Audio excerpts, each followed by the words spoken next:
اب آپ سوچئے کہ اگر کوئی آج کے دور کے اندر اس طرح سوچتا ہے تو کتنا بڑا فیلئر ہے وہ. کہتے ہیں سب سے بڑا روگ کیا کہیں گے لوگ. پھر سم ٹائم وہ تکبر آ جاتا ہے, بڑی بڑی لمبی لمبی گاڑیاں اور لے کے شاید کرائے پہ ہوں, کسی پہ اگلے پہ امپریشن ڈالنے کے لیے. یہ کیا ہے؟ یہ جھوٹ ہے, یہ فراڈ ہے. اور لوگ بھی اب عزت نہیں کرتے. سچی بات ہے, جو زیادہ ایمفسائز کرے نا اس سے یہی فیلنگ آتی ہے کہ یہ بندہ تھوڑا اولڈ اسکول آف تھاٹ کا ہے. کیونکہ میں نے عرض کیا نا کہ آج کی جو پہچان ہے وہ ڈفرینٹ ہے.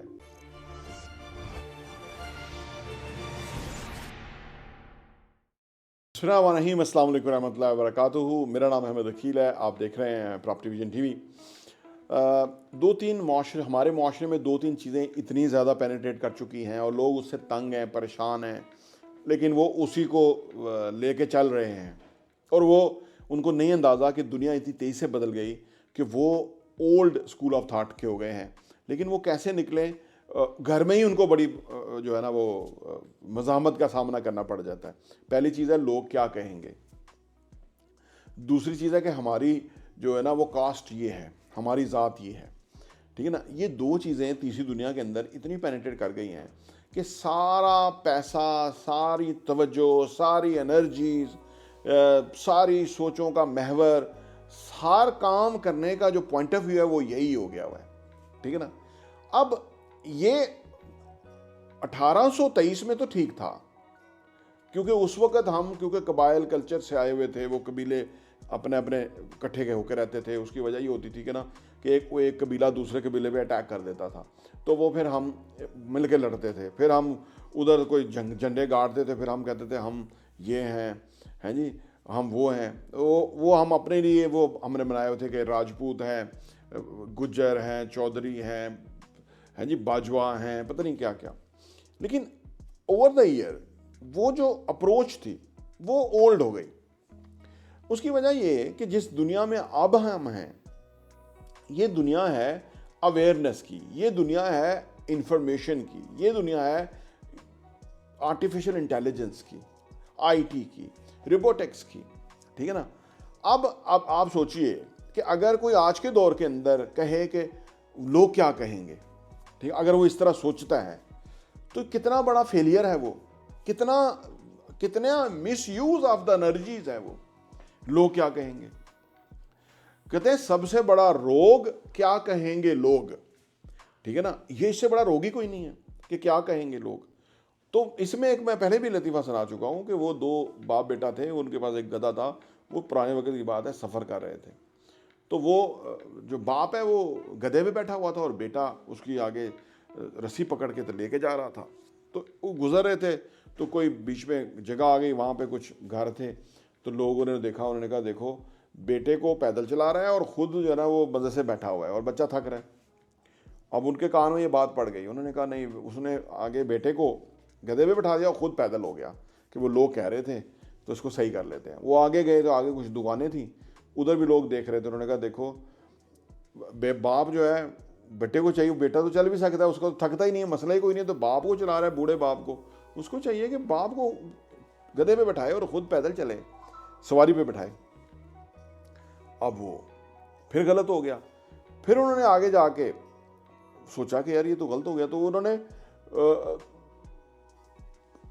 دونوں گدھے پہ بیٹھ گئے. اب تھوڑا آگے گئے تو لوگوں نے کہا دیکھو یار گدھا مرنے والا ہوا ہے اور یہ باپ اور بیٹا دیکھو ان کو حیائی کوئی نہیں ہے, جانوروں کا احترام اور عزت ہی کوئی نہیں ہے, اس کو مار رہے ہیں, تھکا رہے ہیں اس کو بیچارے کو. وہ تم لوگ ایک پیدل چل لو, یا دونوں کو چاہیے کہ پیدل چلیں. آگے گئے تو انہوں نے دونوں پیدل چل گئے, گدھا خالی تھا. تو کسی نے کہا کتنے بیوقوف ہیں, سواری بھی ہے, ایک اوپر بیٹھ جاؤ, ایک پیدل چلو. تو یہ ہے دنیا, یہ اس طرح کہتے ہیں دنیا. اور دوسرا, اگر آپ اس کو بہت زیادہ اہمیت دینا شروع کر دیں گے نا تو پھر آپ کے سر میں درد ہو جائے گا. پھر آپ کبھی بھی لوگوں کو مطمئن نہیں کر سکیں گے. کچھ بھی کر لیں آپ اپنی جان دے دیں گے تو لوگ کہیں گے نہیں, یہاں سے جو اس نے خنجر مارا نا یہاں سے صحیح نہیں ہے, ادھر سے مارتا تو صحیح تھا. یعنی وہ اگلے کی جان چلی گئی. اور وہ جو نا یہ ہے اپروچ. لیکن اگر آج بھی کوئی اس طرح سوچتا ہے تو وہ جاہل ہے. میں تھوڑی سی آزادی لے کے کہہ رہا ہوں کہ وہ جاہل ہے. اس کی وجہ کوئی لائن ڈرا تو کرنی ہی پڑتی ہے نا. اگر لوگ کہتے ہیں کہ جی اس کے اوپر مان کرتے ہیں, حالانکہ جب نبی پاک صلی اللہ علیہ وسلم آئے, دنیا میں تشریف لائے, ان کو نبوت ملی, تو انہوں نے کہا کہ ایکویلٹی ہے, تمام عربی کو اجمی پہ, اجمی کو عربی پہ کوئی فوقیت نہیں ہے, برتری صرف اس تقوی اور پرہیزگاری کے اوپر ہے کہ کوئی کتنا پرہیزگار ہے اور تقوی. یہ لیول ہے اسلام کا. اگر آپ نماز بھی پڑھتے ہیں اور آپ کی سوچ یہ ہے تو اس کا مطلب ہے آپ جاہل ہیں, کیونکہ آپ نے وہ تو بدلا نہیں, تو ٹکرے مارنے سے کیا ہوگا, معافی چاہتا ہوں, وہ ٹکرے ہی ہیں. پھر جس نماز سے انسان کے اوپر امپیکٹ نہ آئے تو اس کا کوئی فائدہ نہیں. جاہلانہ اپروچ نہ ختم ہو, سوچ نہ ختم ہو, وہ اندر سے جو بیج ہے جاہلیت کا وہ نہ ختم ہو, تو ٹکروں کا کوئی فائدہ نہیں. ٹھیک ہے نا. اگر ہم یہ سوچیں گے, ہم نے کیا سوچنا ہے, دیکھیں کوئی لوگ کہتے ہیں جی وہ آپ مذہبی باتیں نہ کریں یا یہ وہ, کیوں نہیں کریں, میرا مذہب ہے, میں اگر اس سے مطالعہ کر دوں, اگر وہ جہلم والے جو مولوی صاحب ہیں وہ کر سکتے ہیں یا وہ دوسرے کر سکتے ہیں تو میں کیوں نہیں کر سکتا ہوں. ہر بندے نے کتابیں پڑھی ہیں, آپ سب کو پڑھنا چاہیے, سب تمام کو باتیں ایک دوسرے کے ساتھ شیئر کریں, یہی تو ہم مسلمان تو یہی ہے نا ہم. ٹھیک ہے نا. اگر ہم نے مولوی کی ڈیوٹی لگانی ہے کہ وہی ہمیں بتائے گا, اور جو ہی بتائے گا وہی جو ہے نا, وہ کسی گاؤں میں وہ مولوی تھا نا, تو وہ ادھر نیا آ گیا, تو پرانے والے کو وہ جو ایک آیت ہے نا قرآن کی, فابئی آلائے ربی کو ماتو کا زبان, تو وہی اس کو آتی تھی. تو نئے والا تو اور بھی پڑھتا تھا, تو انہوں نے کہا یہ تو اور ہی پڑھ رہا ہے, تو غلط پڑھ رہا ہے. انہوں نے کہا کیوں؟ انہوں نے کہا وہ پرانے والا تو یہ پڑھتا تھا, یہ آیت پڑھتا تھا. تو انہوں نے نہیں پتا کہ قرآن کے اندر بے شمار آیات ہیں وہ پڑھتا تھا. تو بات یہ ہے کہ جب تک ہم چیزوں کو جانیں گے نہیں, ہم اکیلے نہیں ہوتے, ہمارا گھر ہوتا ہے, ہماری فیملی ہوتی ہے, ہمارے بچے ہوتے ہیں. فرض کرو ہمارا بچہ ہی کل کو باہر پڑھنے کے لیے چلا جائے, اور اس نے نہ قرآن نہ حدیث نہ اسلام کا گھر میں ذکر اذکار ہی نہ سنا ہوگا, تو وہ تو ایزیلی وہاں پہ قابو آ جائے گا. وہ تو اپنے مذہب سے فرار بھی اختیار کر سکتا ہے, جو کہ کلچر, جس کلچر میں وہ چلا جائے گا, جو وہاں پہ کلچر ہے. ٹھیک ہے نا.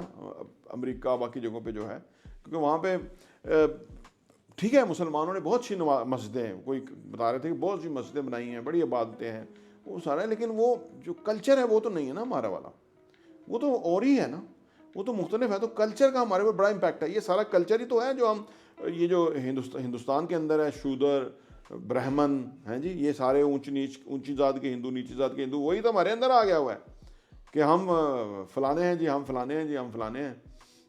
آپ کیا ہو, آپ کو پتہ لگ رہا ہے آپ کیا ہو. تو وہ یہ سارا سسٹم جو ہے نا یہ غلط ہے. تو ان چیزوں کو ہمارا لیسٹ فوکس ہونا چاہیے, اس میں ہونا ہی نہیں چاہیے فوکس ہمارا. ہمیں دین کے مطابق چلنے کی کوشش کرنی چاہیے. جتنا چلیں گے بینیفٹ اور فائدہ ہمیں ملے گا, جتنا نہیں چل سکتے اللہ سے معافی مانگنی چاہیے کہ ہم نہیں, ادھر ہم ہمت ہار گئے ہیں یا ہم غلط ہو گئے ہیں, لیکن اس پہ ڈٹنا نہیں چاہیے.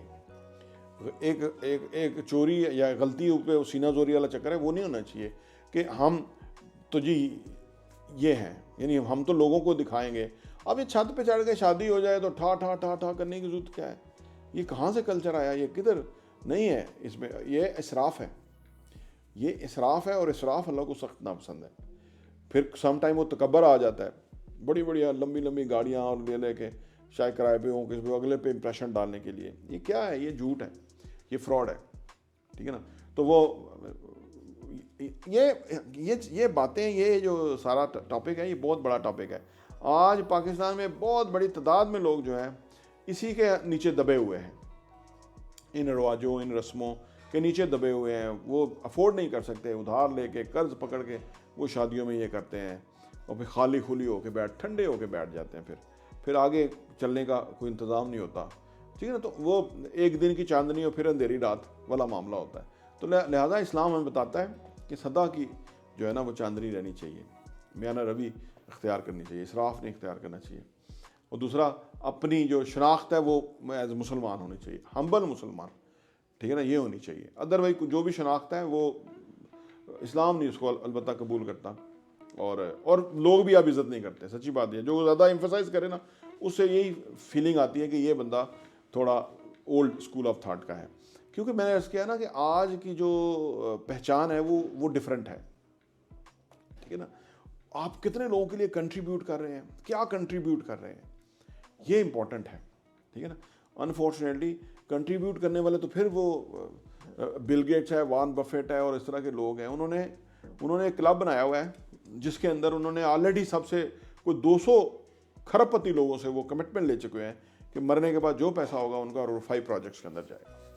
دیکھو نا اتنے امیر ہیں اور وہ سارا پیسہ وہ دے کے جا رہے ہیں اپنی زندگی کے بعد. یہ ہے کنٹریبیوشن, یا یہ ہے اصل میں پہچان کہ ہماری ہونی چاہیے, لیکن ہماری نہیں ہے. ہمارے تو وہ رشتوں میں کھینچا تانی پڑ جاتی ہے, لیکن وہاں وہ یہ کلچر ہے, ان کے یہ رواج ہے.